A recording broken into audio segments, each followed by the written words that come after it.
Well, hello again. Thank you for tuning in to the MMA Podcast, episode 170. It's a nice little Thursday afternoon here, around 4:11 here on the East Coast, May 19th. And as always, we got a ton to break down. Even though we did our Sunday recap episode, me and P Money still probably gonna talk briefly about UFC 198, the stadium show over in Brazil. We got a new heavyweight champion from it. And, of course, a ton to talk about in the week in MMA news. The biggest of which, Michael Bisping in for an injured Chris Weidman on the UFC 199 main event. A ton of announced fights to talk about. Bellator 155 this weekend. Let's do it, people.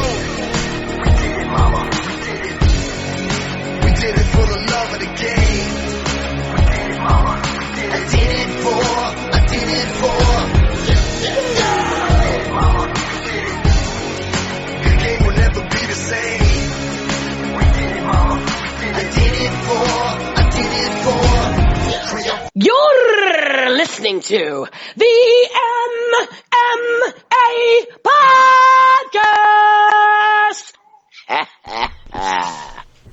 That's right. It is the MMA Podcast. Thank you so much for tuning in. Thank you to Smoke Serpent, to Lenny Hart for the intro. Thank you to the co-host. He's on Twitter at Sweet Pappy Jones. P Money, what's up? Oh, Big Jake, it is a beautiful May day out here in Southern California. 95 degrees at 1:12 p.m., 12 past the hour, and it's a fantastic day. Always a pleasure getting together with you, the man who makes it happen. Ready to do an additional little recap on UFC 198, which was spectacular, and also give the people the latest goings on in the MMA world. Yeah, we are here maxing and relaxing live on Ustream, actually. If you are listening live on Ustream this Thursday afternoon, you always can call in 213-457-3380 or Skype us at the MMA Podcast. You guessed it. Our Twitter, you guessed it, at the MMA Podcast. Our website, guess what? Not hard. You guessed it once again, themmapodcast.com. Very simple, folks. And if you do visit themmapodcast.com, you'll probably notice two things. One, the main body of the website is horribly out of date. Gonna try and start keeping that fresher moving forward. But the links at the top always work, and the links at the top will bring you to the pages to look at the podcast, and you know what? If you like it, you can even subscribe on iTunes, SoundCloud, and YouTube, all of those being faux free. Free 99. The low. All right, let's break out of me stealing shit from the right time and go into UFC 190. Yeah, shout out to our boy Bomani Jones over there. UFC 198, the recap. If you listen to the episode on Sunday, myself and the original lineup, me, Chris, and Ramsey, so they're on Twitter at C. Lowenstein, and the Aunt Jimmy Show, and we actually went pretty in depth. I think it was one of our longer episodes and went like an hour 45. So I don't want to spend too long spinning our wheels with something we've already done a podcast about. But Pat, you know, you've obviously got piping red hot takes, so I didn't want to miss the opportunity to hear what you thought about the card. Overall, decent card. Chris and I were really into it.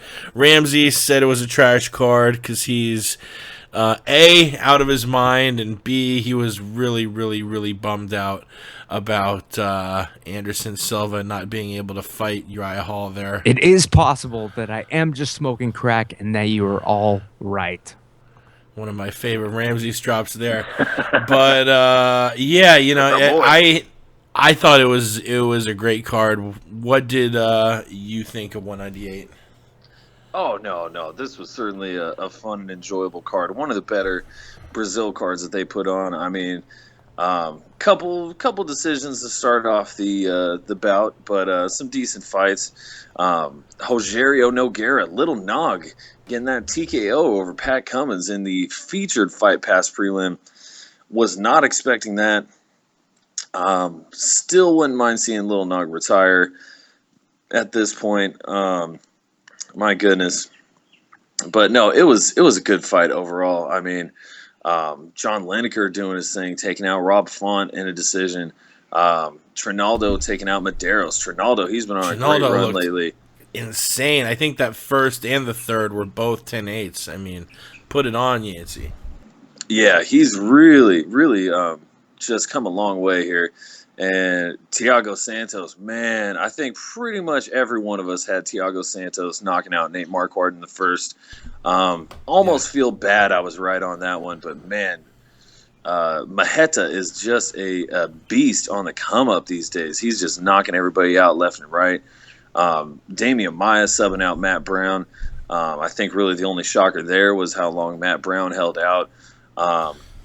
Yeah, and actually, you know, we spent a little bit of time on Sunday's podcast talking about the welterweight title, and as of Sunday, it wasn't official yet, but as of now, it is that we will have Woodley versus Lawler. And keep in mind, a little later, I do want to kind of double back to this fight, especially because I think Damian Maia might have earned himself a title fight with beating Brown. But skip ahead, to the main card in that Barberena Alves fight. We got a prospect killer on our hands in Brian Barberena. Yeah, we sure do. I mean, when he was brought in against Sage Northcutt, I was unfamiliar with Barberena. Assumed he was just a sacrificial lamb being brought in for Northcutt. I think that's pretty much all of us. If I remember correctly, I think Barberena took the fight on short notice. I think Northcutt's opponent dropped out, and they grabbed this Barberena kid to make, I believe, was his UFC debut. I'm going to check that. Was his UFC debut against Sage? I think it was. No, it was he not. He may have had one fight before. It was actually his third UFC fight was Sage. He beat Joe Ellenberger in 2014, then was defeated by Chad Laprise at UFC 186, and hadn't fought in about 8 months, and then took the fight short notice against Sage, and is having a hell of a 2016. Yeah, that's for sure. Taking out one of the biggest prospects at 155, and certainly a very solid prospect at 170 in Warley Alves. I know when that fight got announced, I said, man, Barberena just pissing people off. They're putting him up against some stiff competition there. But, man, he absolutely came through with flying colors. He doubled up Alves on total strikes. Had a good 30 to 40% increase in significant strikes. And really just put a really good showing for himself. Took the first and the third and got the job done there. And it's notable, all 4 UFC fights he's had, he's been a pretty sizable underdog, and he's 3-1 in those fights now. Yeah, very, very amazing. Commendable. Got to give a lot of props to Brian Barberena. Maybe he will not be so discounted in future fights.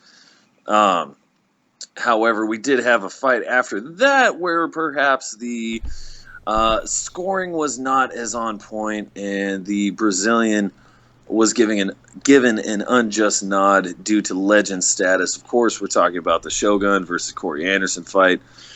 I think, given the circumstances of the fight, I mean, it's to me easy to see what happened. I think Shogun rightfully stole the first round at the very end because the first round had been very close. But the second round was not that close. I still think Corey Anderson won that second round. But Shogun did something very similar at the end of the second round. And I think the crowd's reaction may have influenced the judges to do what they did round one and let that win the round for Shogun. I believe the judges that scored it to Shogun both scored it Hua Anderson. So it seems pretty clear to me what happened, but yeah, it's always a bummer when the person who didn't deserve winning the fight wins the fight. Yeah, that's absolutely true. The only time that doesn't suck is when you have money on the person that should have lost that actually gets the win.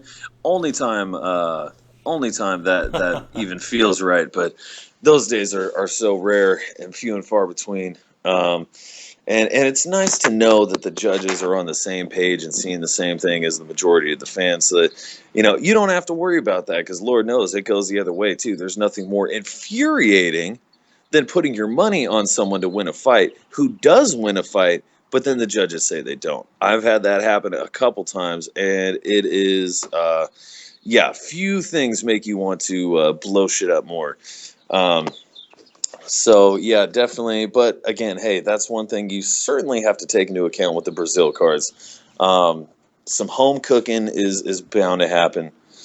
Hey, bound to happen anywhere, but just saying. That's actually why I was sort of shocked when Barberena won. It had been a close fight. I gave round 1 to Alves. I gave round 3 to Barberena, and it was a close round 2. And I was like, oh, for sure, this is going to be given to Alves, probably unanimously, because it's in Brazil, and not, And I'm not even accusing any corruption here. I've made the point 1,000 times. Crowd noise affects judging. And, you innately as a human, when you see the exact same punch, one of them you hear with just sort of a dull crowd reaction, the other one you hear with the crowd exploding, you're going to think that one that lit up the crowd was a crazy fucking head buster, because, people reacted. So it's natural. I think that's sort of minimized in Vegas, because you usually have a pretty even mix of Americans and Canadians, Brazilians. If anything, Americans are at a disadvantage. I mean, people usually come out for their home country. I mean, when Conor fights in Vegas, that place is full of Irish flags. When, I saw Vitor and Lyoto fight, and there were a ton of Brazilians. At UFC 167, George's last fight, a ton of Canadian fans, because Rory McDonald was on the same fight, so they all came down to watch their two boys. But sort of a tangent I go down a lot. It's not that difficult, and judges should be put away in like a soundproof room. If the UFC can just adopt my soundproof room for the judges rule. And another rant I went on Sunday, going back another fight. Did you see Matt Brown getting hit by multiple fans, and Brown actually turning around and punching a fan who grabbed at his hood? I have been saying for years they need to extend the walkout lanes so fighters can't reach out and hit, or so fans can't reach out and hit and steal hats and pull on clothes. I mean, you're going to lose 100 seats max by taking out those seats and widening the lanes.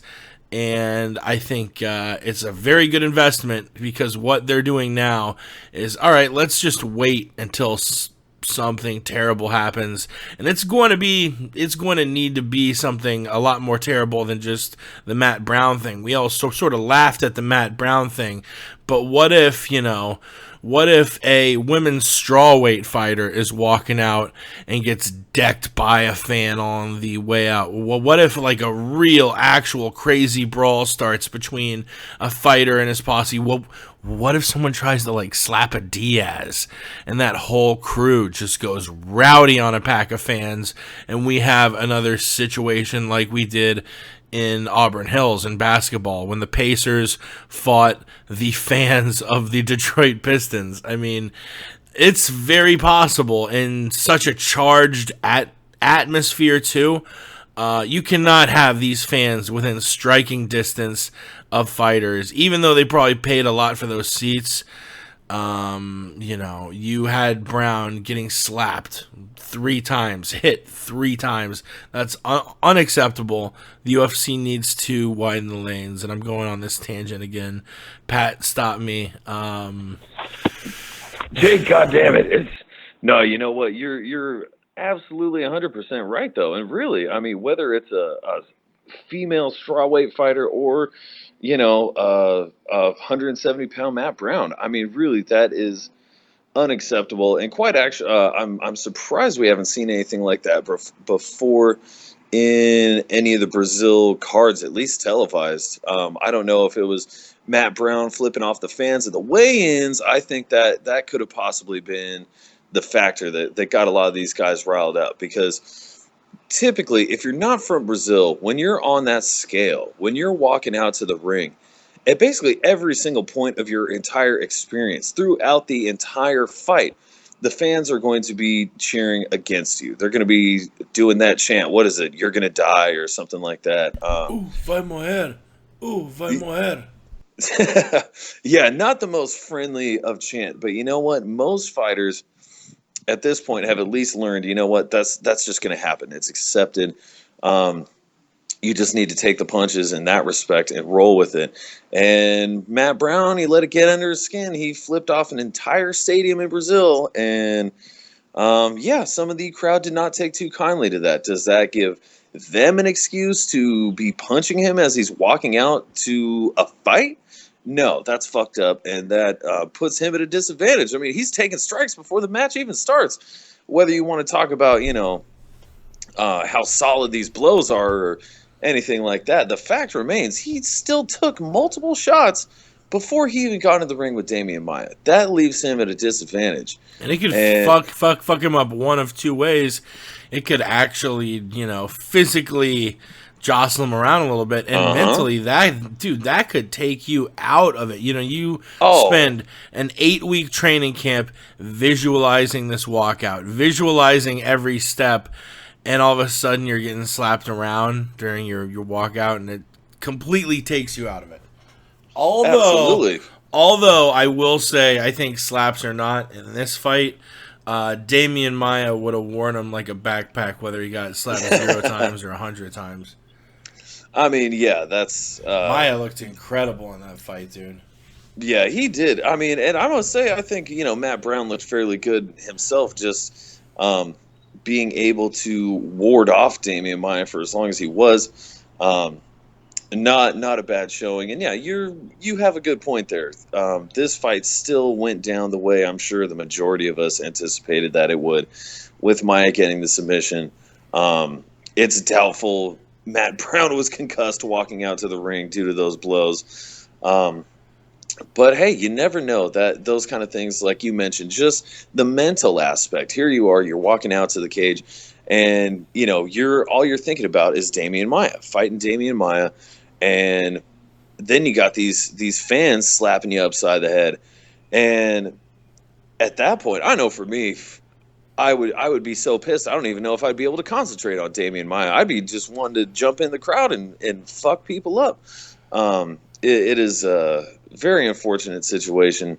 The fight turned out good in spite of that, but that really was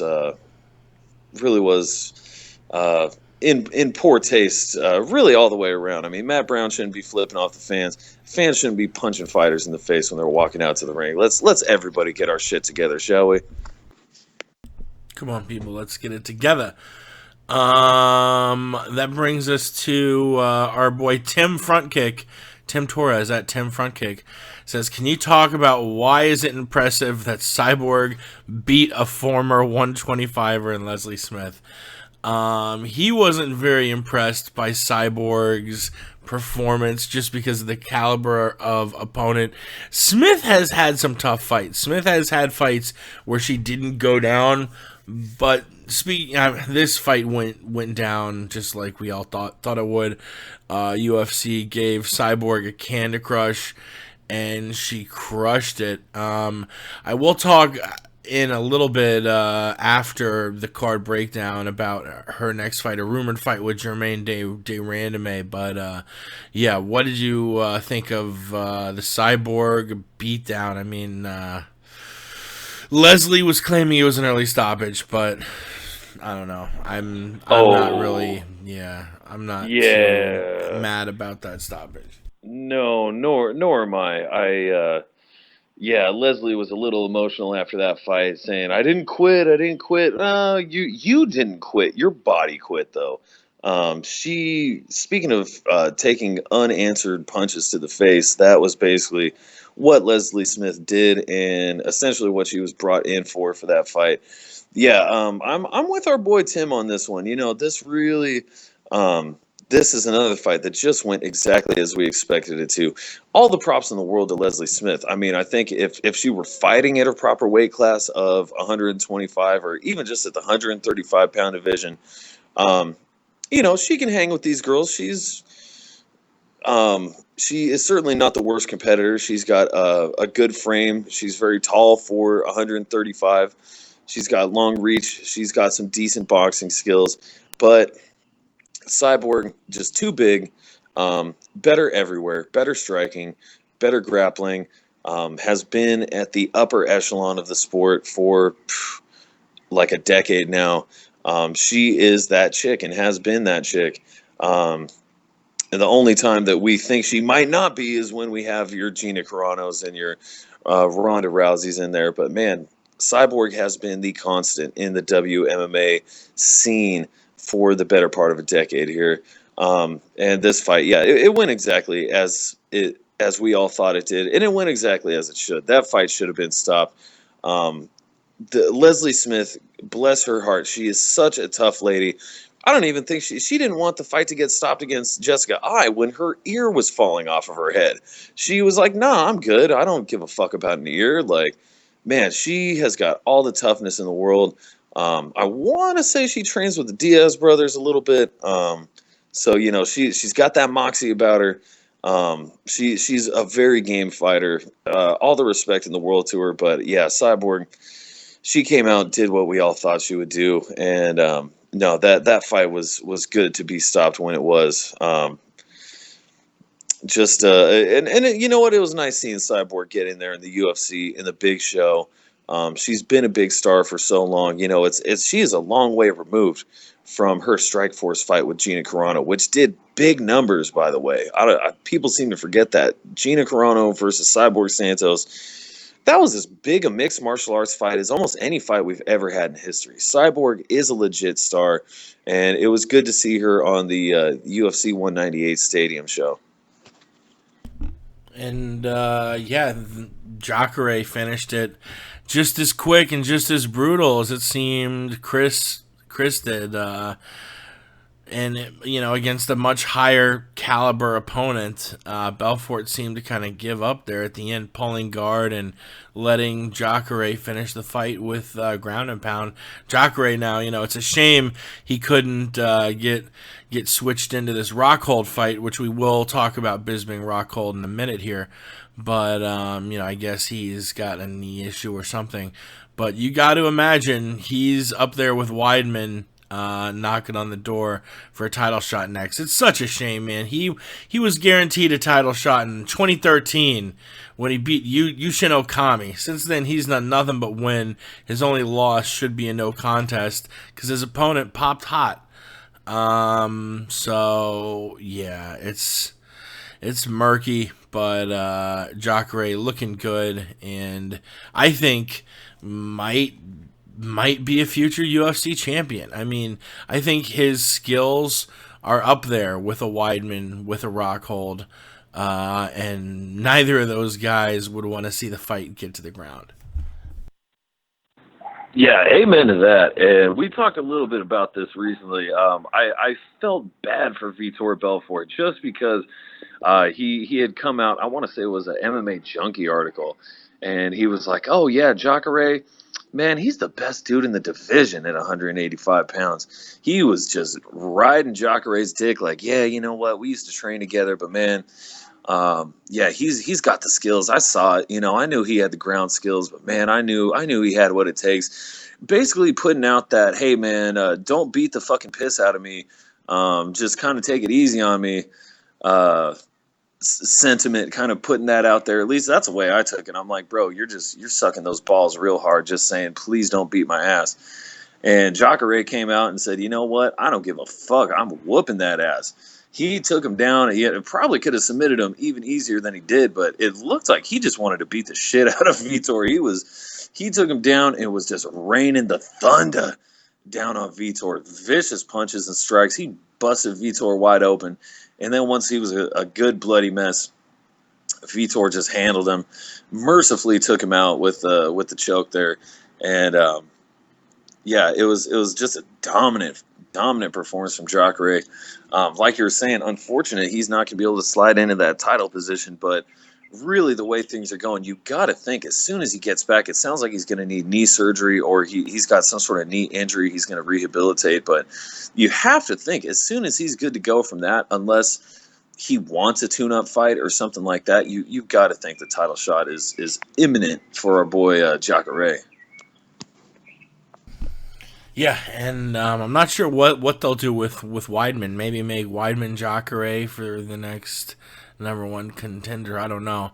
But bringing us to the main event, Stipe Miocic, man, pretty big underdog, fighting in Brazil, where the then champ was from. Verdum, man, I don't know if I vocalized this last week, but you see these fighters and they just don't seem to be taking the fights as seriously. We've seen Verdum take a lot of fights seriously. Honestly, I don't know if I saw a single interview with Fabricio Verdum where he didn't do his little troll face and that weird ass face he does where he like makes his eyes look weird and he turns up his lips. The classic troll face he does, and he was making masks of himself and handing it out to fans and asking fans to bring them into the fight. And every interview he did, he was silly and he was laughing. And it's like, man, every time I see a champion go from like their normal, intense, battle-ready self to the smiling, happy, looking past the fight self, who have we seen do that recently? We've seen Conor do it before he lost to Nate Diaz. We saw Ronda do it before she lost to Holly Holm. We've seen, and very recently, fighters sort of take their eyes off the prize. Next thing you know, they're in there, and next thing you know, they don't have the belt anymore. Not in Conor's case, but yeah, you've got to be very careful, and I think this may have been another case of the champion kind of looking past his opponent, which you shouldn't do with a guy with an 80-inch reach. Stipe lands a counter hook that Verdum didn't even see and sends him to the mat, and it was a nice moment to see Stipe jump the fence and jumping up and down with his team as he yelled over and over, sort of reaffirming in his own head, I am the world champ. And it's funny that this happened the same night ESPN ran a 30 for 30 documentary about Cleveland having no titles, Stipe being born and raised in Cleveland, even though his name is Miocic, and you expect a guy to walk up there and be like, hey, thank you to UFC. No, like the guy just speaks like a the dude's a firefighter born and raised in the U.S. in Cleveland. He's very American. Yeah, man, we've got a new champ. I don't think many people expected Stipe to win. I think Stipe Miocic UFC champion is a phrase not many people expected to hear, at least in the near future. But our current heavyweight champion is Stipe Miocic, another American champion. Now that Fabricio has lost, we have a lot of U.S. champs. We have Misha, Mighty Mouse, Cruz, Lawler. We got Rockhold, Cormier, and Jones. Both have belts currently. Stipe, the only Brazilian champion currently, is Rafael dos Anjos. But we're now 5 days into the title reign of Stipe Miocic. What did you think of that fight? Man, well, I was very pleased to see Miocic get the job done over there in Brazil. It was a great performance by him, and you bring up an interesting point, Jake. Was this an example of Fabricio not really taking the fight too seriously? Was he believing his own hype going into this one? Was he just as motivated as ever? And, Stipe just came out and took out a Fabricio that was as close to 100% as possible. Who knows? One thing that I thought when I was watching this fight is, and again, this one, it only went a round. It only went a couple minutes in the first round. So who knows if Fabricio was trying to use his striking to set up the ground, which, I mean, very well could have been. This is a 5-round fight. He might have just been trying to distract Miocic. But, man, it seemed to me he might have just fallen a little too in love with his striking. He might have bought into his own striking hype. Oh, yeah, now I'm one of the best strikers as well as one of the best jiu-jitsu artists in the game. Oh, slow down. You did beat up Cain Velasquez. He has beat up a lot of good people on the feet that we did not expect him to beat on the feet. But Stipe Miocic is a guy just as tall with just as much reach. It's not like beating up on the smaller Cain Velasquez. Stipe Miocic does have Golden Gloves boxing credentials as well as Division I wrestling experience. So he's got the all-around game. And, man, Fabricio was like chasing after him, just desperately trying to punch him in the face. And it almost reminded me of the Jose Aldo knockout, quite frankly. He's just chasing after the challenger, winging these wild ass punches, leaving his chin straight up in the air, and Miocic found it. And he said, "Go to sleep, Fabricio." And he put him down so quick. I like Verdum. I'm a fan of Verdum. He's one of the best fighters in the game for sure. But man, that Joker face, the Fabricio face, it was annoying the piss out of me. I don't know what it is. I like seeing fighters be themselves. And he wouldn't stop doing it. He did it literally every single interview. Oh my God. No, every interview, every media appearance, I'm like, dude, it reminds me of like an 8-year-old or something. You're not the UFC heavyweight champion. You're like that 8-year-old kid that just can't stop making stupid faces that you're like, man, someone's going to smack that fucking look off your face. And somebody did. And, I'm not too disappointed in that, and to your point, Jake, maybe when Fabricio gets back into it and recovers from this knockout loss, maybe he will cut out with the Joker face crap and, just focus on, doing his thing and keeping that work rate like what we saw him in Mexico, flying in weeks beforehand, getting acclimated, just putting in that hard work.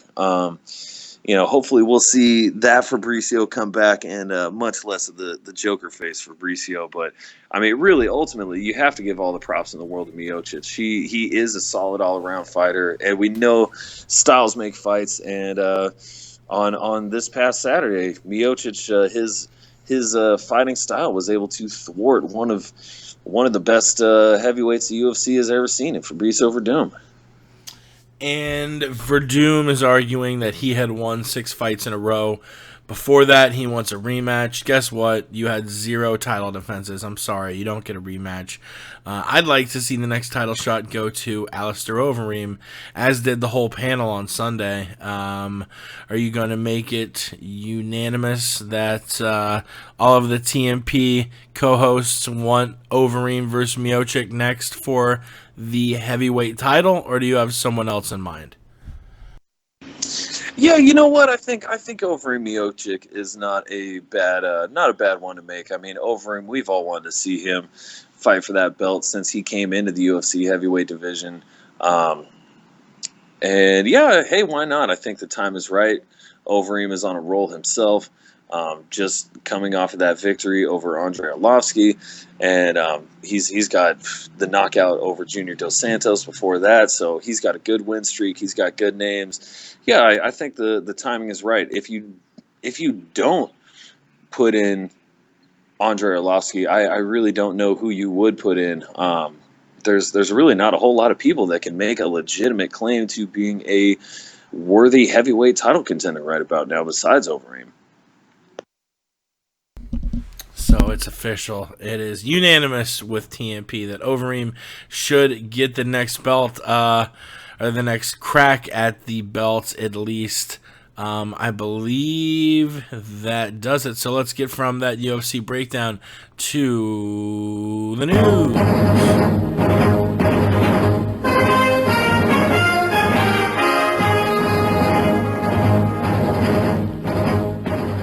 I swear to God, it's such like a trivial and meaningless thing that I play that drop, and I don't know why I keep doing it, because one day I'm just going to get this giant letter from CBS or in NBC, whoever I jacked that news clip from. I'm just going to get a letter from them saying, yeah, you use this clip on 120 episodes. How about you pay us $7 million right the fuck now? And that will be the end of the MMA podcast, as I can no longer podcast from jail. I'll write all you guys letters. What's the first bit of news? Michael Bisping in for the injured Chris Weidman. Yeah, some scary news coming from Chris Weidman, saying like his camp was going amazing. I'm sort of paraphrasing all of this because I don't have the long Facebook post up. If you want all the gory details, go and follow Chris on Facebook. He posted this a couple days ago, the 17th or 18th, basically outlining how he was training, feeling good. It was like a Thursday, and he trained, and even so much so that after training, he and his teammates were talking about how good he felt, slept fine. Friday had like a crick in his neck. It was feeling a little shady and a little sketchy, and then couldn't sleep on Friday, then was going through vertigo, all of this stuff with his neck. And he went and saw a specialist, and he had like a big bulge in one of his discs, and essentially he either needs to get a disc removed or he needs to get 2 discs fused, which a removal I think takes like 8 weeks, and fusing takes 12 weeks.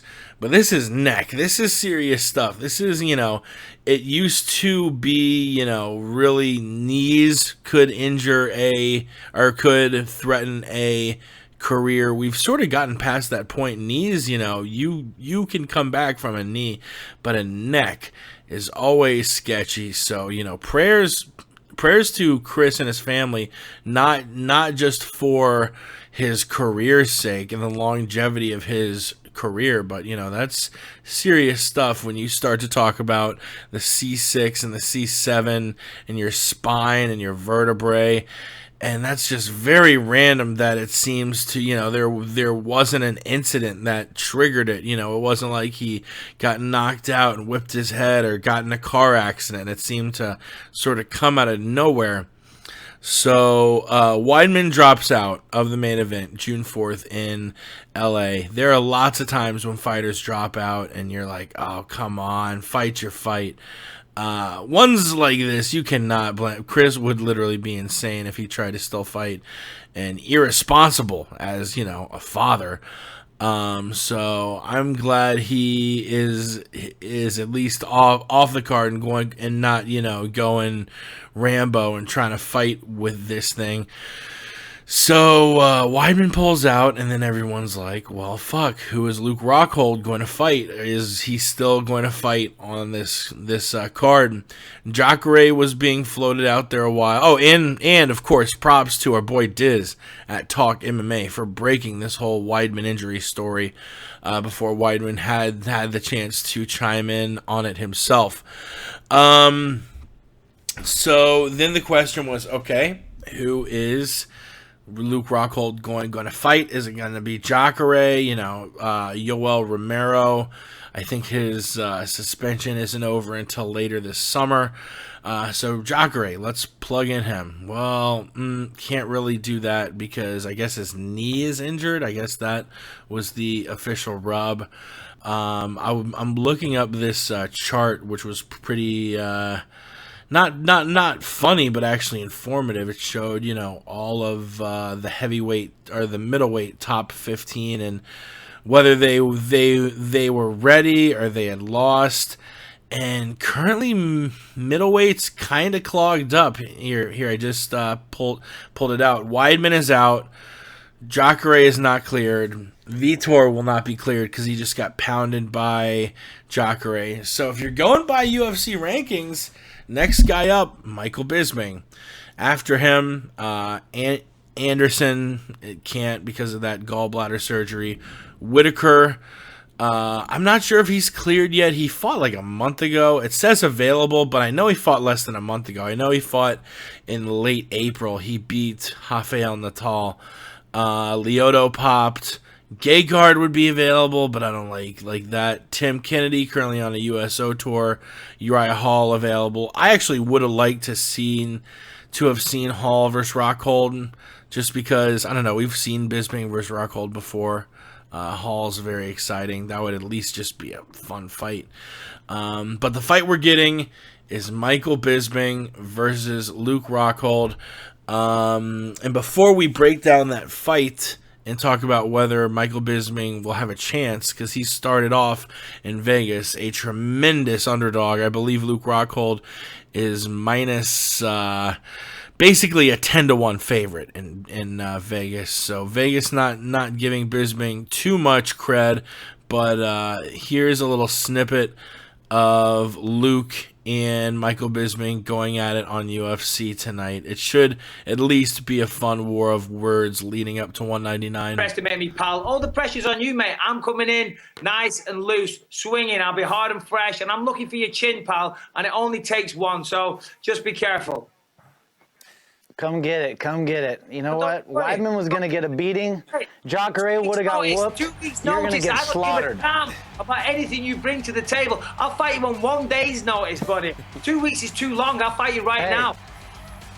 Hey, last time it was a mistake letting you get out of the first round. This time it won't happen. I will not let you leave. I'll give you a half a round, Bisping. I'm the only person that you fought that's a real fighter. Machida, he just failed his drugs test and he came off the juice prior to your fight. He looked terrible. Costa who? No one even knows who that is, right? Weidman, I always knew he was too slow. Since me, you haven't fought a real fighter. Congrats, you got the job done on the night. You did, well done, and I take my hat off to you. I was beaten by the better man that night, but believe you me, every fight is different. So don't expect that same performance. Don't come in too overconfident, pal, because I'll make you pay for it.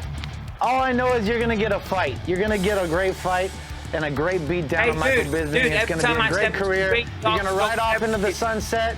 You got your title shot. It ain't gonna be I don't nice. want a I'm gonna title give you a shot. couple I more want the scars for your belt, movie pal. career. I want the belt. Listen, I haven't come this far and this come long get to it. turn down a fight. I've never This turned is down as a close fight as in you're my gonna life. get, Mike. Why would I start with you? Hey, Mike, you and I, we've come a long way. And we'll go ahead and stop it there. If you want to listen to the whole 6-minute clip, go ahead and subscribe to UFC on Fox on YouTube. This is a snippet from UFC Tonight. The name of the video is Luke Rockhold and Michael Bisping Go Off. It's already got 75,000 views. Go check it out. This is going to be fun, but the sort of point I was hinting at a little while before I played the clip. You think Michael Bisping has a chance in hell against Luke Rockhold? I don't, and it's no knock on Bisping. I think he's entertaining. I don't dislike him, but I seriously do think Jacare, Weidman, and Rockhold are just on a whole nother plane. Yeah, Mike, you beat a washed up Anderson Silva. Awesome. Good for you. I don't, like I said, I don't not like him, but I just do not think he has a chance in hell to beat Luke Rockhold. Yeah, no, it definitely seems very slim. I mean, we saw how the first fight played out, but really, though, Michael Bisping, if he comes out like he came out for the Anderson Silva fight, now granted, a lot of people took issue with that fight. I know a lot of people thought Anderson Silva should have won that fight. I can certainly see how you would make that case. But if you're going by MMA scoring, which I don't know, in itself is very subjective, I can see how Michael Bisping legitimately won that fight. And realistically, Bisping, the most damage he took was really, I believe, due to a mental gaffe on his own part. He stopped paying attention to Anderson Silva. He was looking to the ref to try and get his mouthpiece or whatever. The ref was having no part of giving him time. And as soon as Anderson Silva realized that Bisping wasn't paying attention, he hit him with the brutal flying knee. But, I mean, of course, Michael Bisping was still able to recover, survive that round, and come back and somehow win the fight. But if it weren't for that mental gaffe, I mean, who knows? Michael Bisping might have beaten Anderson Silva even more handily and even more impressive. I mean, if it weren't for that flying knee, I'd say that was one of the best performances of Bisping's career. He was looking as good, as light on the feet, as good with his movement as I can ever recall him being. If he comes into the Luke Rockhold fight that motivated, that, head in the game, he's obviously going to need to have his head even more in the game. If he gets his mouthpiece knocked out again, he better not be looking to the ref. He's got to keep his head in the game this entire time, because Luke Rockhold is a savage. He's got all the tools. Great striking, great submissions. I believe it was a submission he beat Michael Bisping with in their first fight. Man, he is a tactician. Bisping, though, no slouch. There's a reason he's been hanging around at the top of the 185-pound and 205-pound divisions ever since he burst into the scene on the UFC. He is a solid fighter, a solid mixed martial artist. He's a scrapper, man. And I was such a big fan of Bisping back in the day, prior to his fight with Dan Henderson. I was all about Team Hendo, Team USA, going into UFC 100. And then, of course, Michael Bisping had a really bad PR run there for a couple years. But I don't know, man. I'm coming back around to Bisping. Maybe it's just because I see him in the twilight of his career, and I'm getting a little nostalgic here. I do like Bisping, and I hope he puts on a good show in this fight. It's certainly an uphill battle against Luke Rockhold. If he comes in with his absolute best A game, I'm giving Michael Bisping a 30% chance at this fight. I say relatively generous odds, I say, compared to some of our other analysts. I agree with that. Yeah, he's got skills. He's got skills, especially for a gentleman. We've always kind of said, well, the British and really European talent in general, pretty much all talent outside of the USA has that wrestling deficiency. But Bisping has always shown a pretty decent wrestling and grappling acumen for being a non-American fighter, and he's got solid skills with his hands too. So I mean, hey, you never know in this fight game. Even though we already saw this fight once before, I am giving Michael Bisping just less than a 1/3 chance to win this fight. Yeah, I would give him a 10% chance, and yeah, I like that line, a 30% chance on his best day. Just Rockhold's too big and too fast and has too many tools to finish the fight. I don't think Bisping has much of a chance, but you know what? There have been lots of times where I've said, oh, X fighter's going to bury Y. The most recent one that comes to example is Hendricks versus Wonderboy. I was just thinking of that. Fucked. This is going to be an exclamation point for Hendricks. That's what we were both saying. Yeah, fuck us. So don't count on us as the end-all be-all. Moving right along, Cyborg versus Germaine de Randamie, rumored for a UFC 201 catchweight bout. And it's funny because I'll give credit where it's due. Watching UFC Rotterdam, talking to the intelligent Jew Ross Finkelstein, E before the L, a frequent guest on the show. After UFC Rotterdam, he mentioned that he would love to see Germaine de Randamie fight Cyborg and thought that de Randamie may actually have a chance to beat her. Like, he might actually pick her in a fight. And it's funny that it's sort of coming to fruition now. I think I'd still pick Cyborg, but man, it's going to be a much stiffer test than, you know, Leslie Smith. No offense to her, but Germaine is a hell of a striker. That's rumored for UFC 201, which would be July 30th in Atlanta. The fight headlined by Lawler and Woodley. And it was going to be a catchweight bout, which I guess they're not ready to bump Cyborg all the way down to 35 yet. So all this news comes out, and then Cyborg says, no, my next fight is actually going to be defending my 145-pound belt in Invicta. So I don't know where you got that news.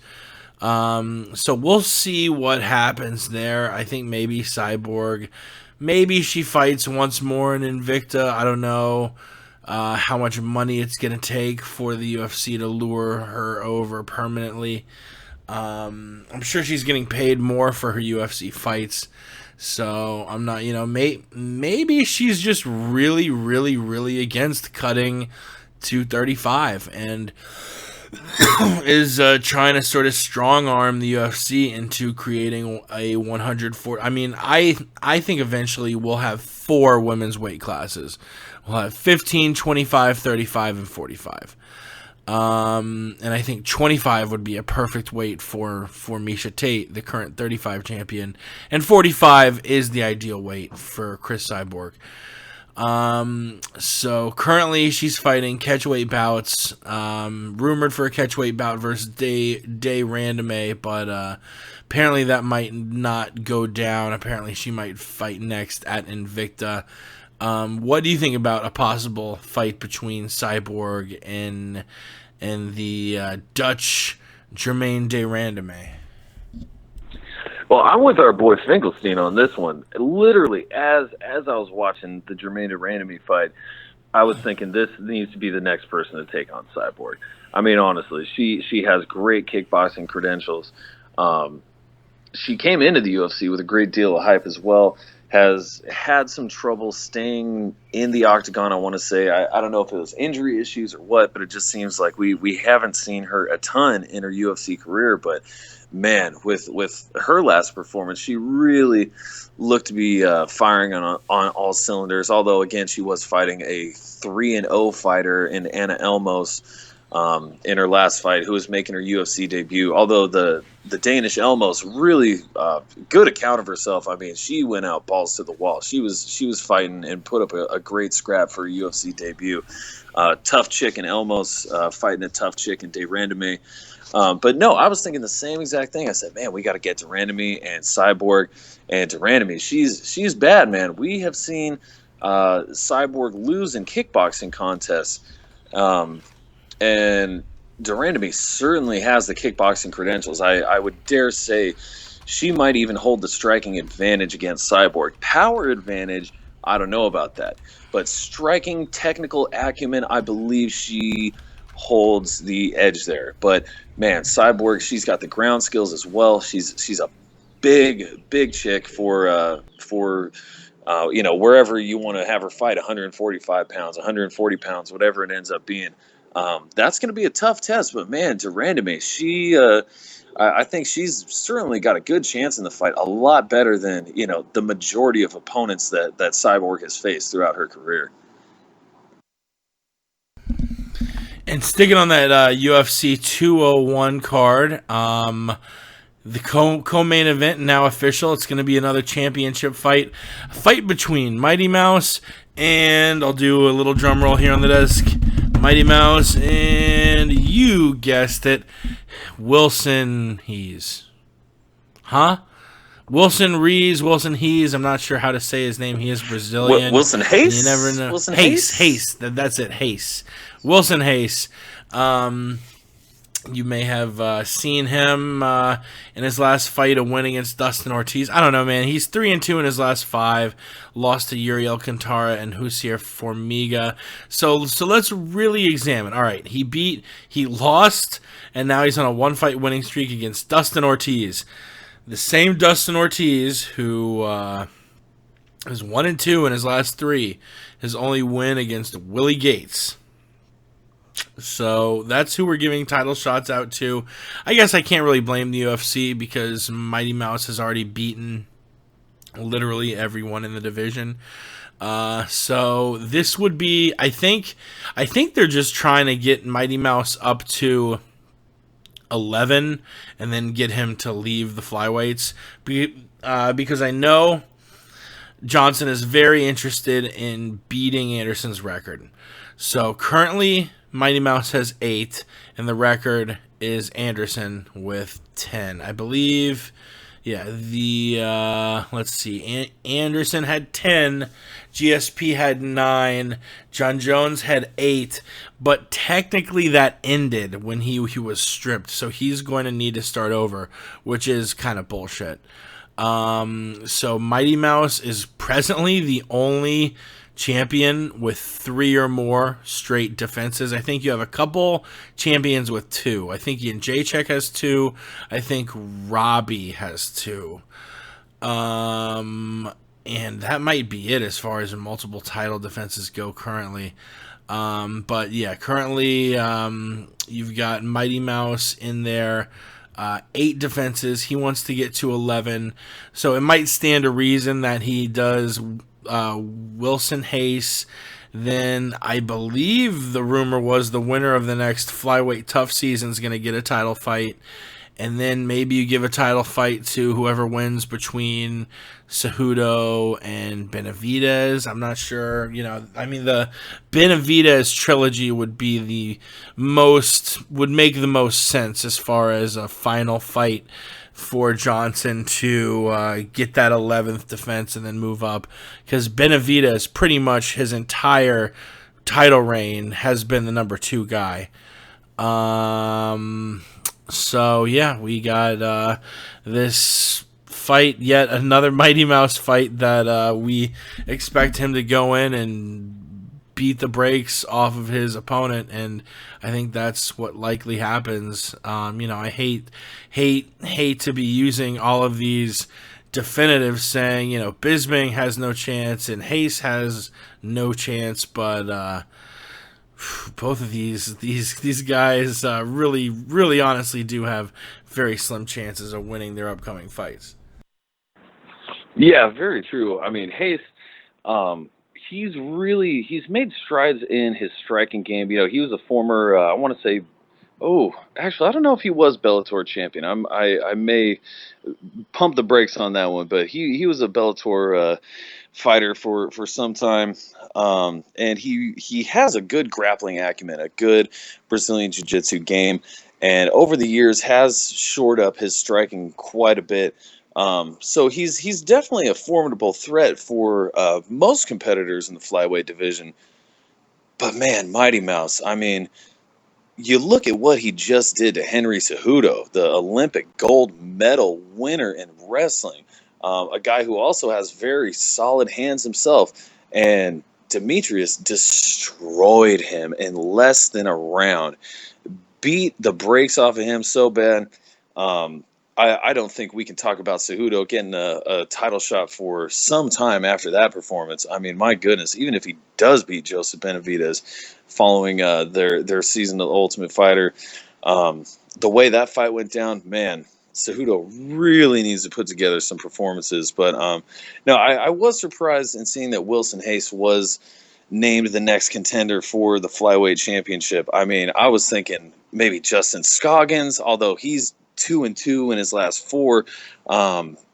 He does have a 2-fight winning streak as opposed to 1, but honestly, I'm not too upset that it's not him, because I do think just with Scoggins' style and him being so young, if he's able to get a couple more wins under his belt and maintain that momentum, I think he could certainly be a title contender here soon and actually have a legit chance against Mighty Mouse, just because he doesn't fight like any other flyweight. He's kind of like the flyweight Stephen Thompson, if you will, just with his kicking and striking acumen, and also has a decent grappling game as well. Trains with, I believe he's over there at American Kickboxing Academy. Oh, no. He's either with AKA or ATT. I always get the two confused. My apologies. But I'd like to see him get the shot at some point, if he can keep those wins going. But yeah, as far as right now, I mean, my goodness, it just seems like they're scraping the bottom of the proverbial barrel here. Demetrius has ran through just about every legitimate contender, and even he's even fought guys a couple times that really probably should have even been there, just because they've just got to get him a fight. They just got to get him to defend against somebody. Wilson Hayes, he's certainly not going to roll over for anybody. I think there's a potential he may be able to last longer than Cejudo, just having been in that situation before, having been in the big fights. I think he's got at least a chance to hang in there. But, yeah, I sincerely think this is going to be a Demetrius victory quite handily. In the main event, like I said before, wasn't official until a couple days ago. Lawler-Woodley. We've already broken down the fight, which will be a fun-ass fight. Both guys bangers. Matt Brown chimes in saying he doesn't think Woodley deserves it. Woodley, 2-fight winning streak, flattened Dong Young Kim and got a split decision against Kelvin Gastelum. I think both Damian Maia has earned it a little bit more. I think the winner of Rory Wonderboy should be at the front of the line. So I would have rather seen it gone to Maia. But at the same time, I'm not going to complain because I am super stoked for this fight. This is going to be a fun fight. But do you think Woodley deserves the title shot? Does he deserve it? You know what? In my opinion, probably not. As you mentioned, there are a couple other people who are probably better contenders just due to their resume. I mean, Wonderboy, especially with his KO over Hendricks, I don't know how he didn't get the shot. But, I mean, hey, I guess just being booked up already. But, yeah, no, I definitely... I definitely think that either Maia or Wonderboy probably should have got inserted into that spot before Woodley. But, hey, Woodley's a fantastic mixed martial artist, and as is Robbie Lawler. I don't think there's any way this fight will disappoint once it actually gets going. So, yeah, might as well. Let's put together a fun fight. Moving on down the list, Mayday vs. Lineker set as the co-main event for the UFC Chiesa Ferguson card July 13th in South Dakota. Lineker is a banger, but every time he's faced off against just a really good all-around fighter, I didn't have no idea what the fuck that sound was. It came from my phone, though, so I'll investigate after I talk about Mayday Lineker, which that threw me way off. Lineker, who has the heavy hands, struggles with all-around good fighters like Mayday, who I think gets a W here. If John Lineker can figure out how to make 125, I think he has a much better chance at getting himself to a title shot than he does at bantamweight.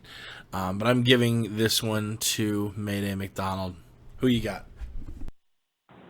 Man, this is a great one.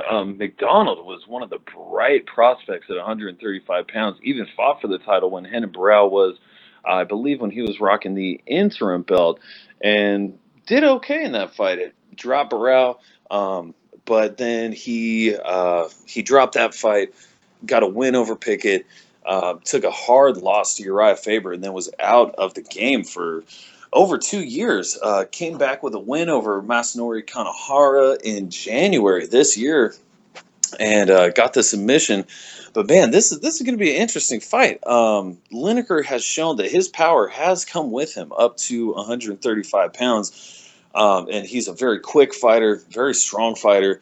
But McDonald, he's going to have a good height, good reach, and he's a guy who has shown as well. He's got some devastating knockout power for the 135-pound division. He's got an excellent striking game. Those hands are lethal, man. So it's going to be a fantastic fight, I think. So hard to pick, though, just with McDonald having been inactive for so long. I mean, he just got back in after a 2-year layoff in January. Hopefully he's keeping that momentum alive. But we've seen smaller fighters like Uriah Faber. Uriah Faber got in on McDonald and cracked him hard. If Lineker is able to do that, it'll be a short night for McDonald. But if McDonald is able to use his reach and keep Lineker at bay, fight a smart fight, I don't see any reason why he can't get a nice little KO victory in this one. We also just a note here. Vanderlei Silva, we mentioned last week he got in a bicycle accident. Apparently he got shoulder surgery, and the helmet he was wearing saved the man's life. You have any interest in seeing him fight again? I really don't. I would like to see him maybe cornering some people who fight out of one gym in Vegas. That would be neat, but I have no interest in seeing Vanderlei fight again. Do you? Oh, no, really none at all. I mean, Vanderlei has been past his prime for so long now. If you go back and look at his UFC record, I mean, my goodness, or at least his second stint in the UFC, the furthest thing from impressive. I really, pardon me, my goodness, I really have no interest in seeing him fight again, which means Bellator is probably going to scoop him up. I don't know if they have already, but they'll probably put him on the Bellator senior circuit, and I will completely neglect to watch his fights. Yeah, the MMA Podcast 170 featuring Mr. Pickles in the background.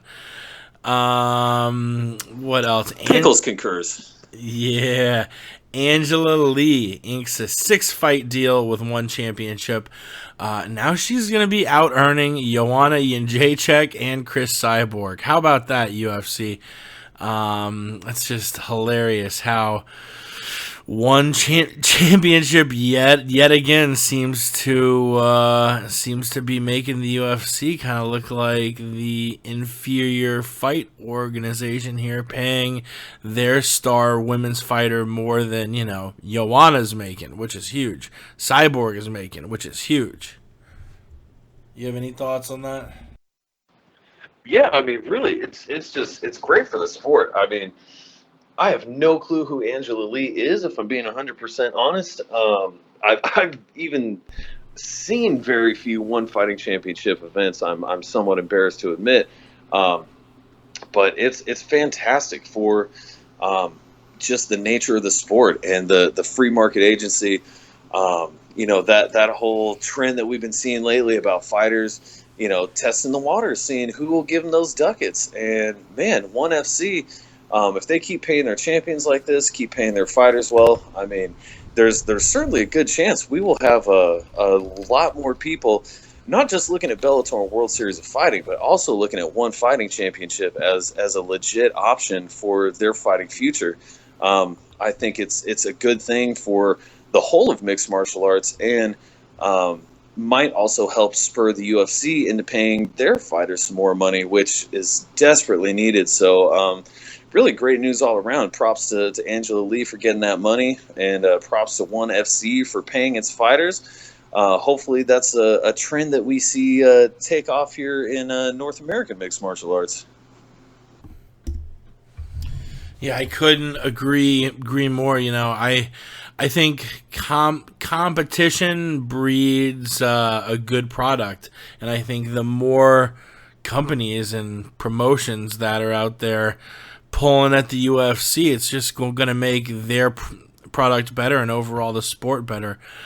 I guess only one more thing to talk about before we close out TMP 170, and that's something we're not even going to spend a ton of time on, but I did want to talk about it. Tomorrow night, Bellator 155, Friday, May 20th, main card starts 9 p.m. Eastern on Spike TV. The event going down in Boise, Idaho, up in the Northwest. Let's talk about the main event and co-main. There are a few familiar names on the card. We got Joey Beltran, we got Marloes Coenen fighting on the card. But your main event and co-main event, the co-main is Pat Curran, who is currently a minus 175 favorite.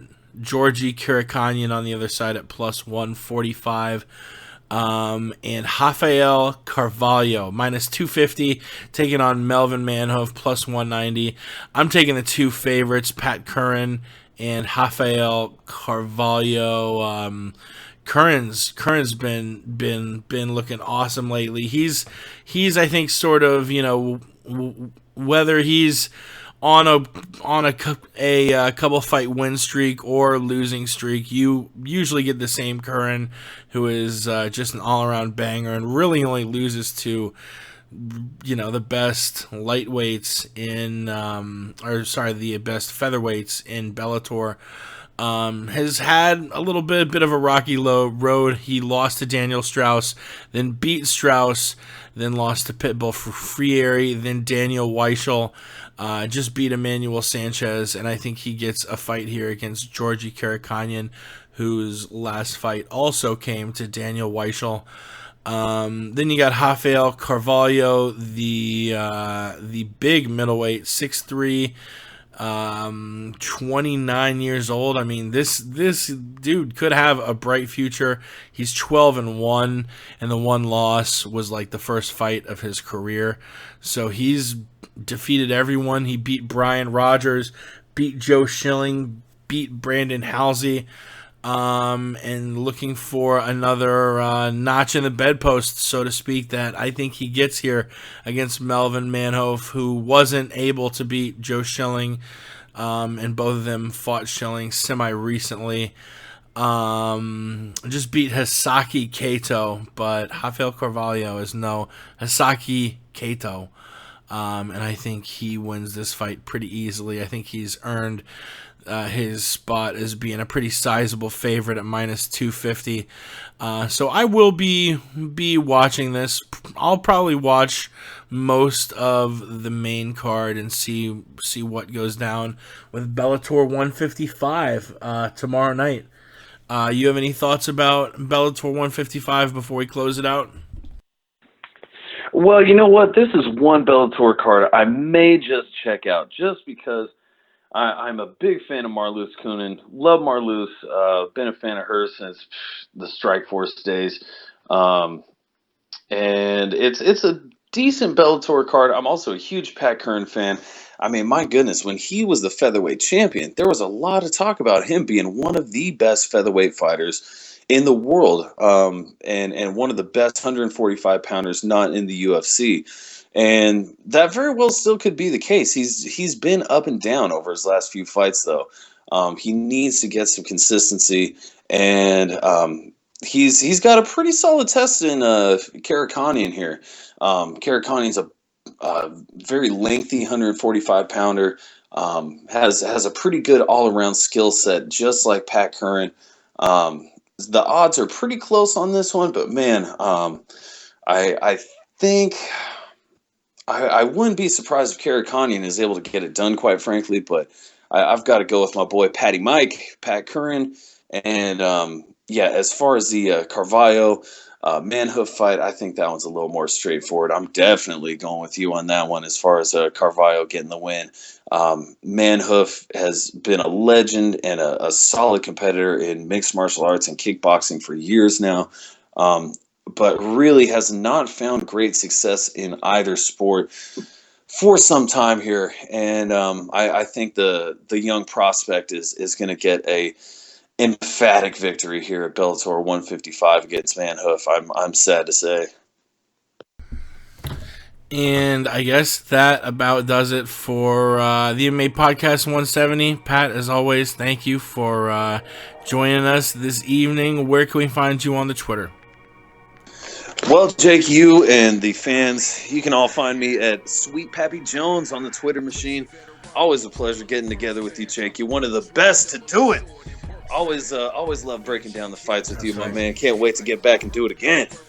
And as always, if you have any tweets, comments, concerns, tweet us at the MMA Podcast. Visit the MMApodcast.com. We will be back next week, and that's all I got. I'll keep it short. Shout out to everybody.